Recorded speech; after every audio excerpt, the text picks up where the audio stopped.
Buonasera e ben ritrovati con il TG Flash di New Sicilia, dei seguiti titoli più importanti del pomeriggio. In apertura la politica con Caterina Chinnici che in occasione delle europee guiderà la lista di Forza Italia nel collegio Isole.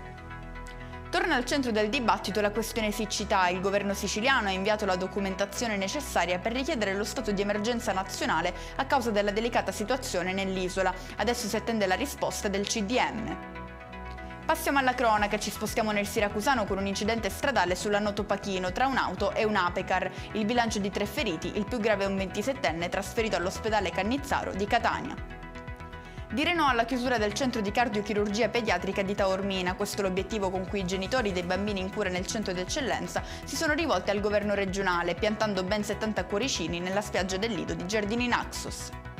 Chiudiamo con il meteo, cieli sereni su gran parte della Sicilia, su cui da domani si riabbatterà il caldo. I picchi più alti si registreranno a Messina e Agrigento. E con questo è tutto, prossimo appuntamento lunedì alle 13:30. Grazie per averci seguito, arrivederci.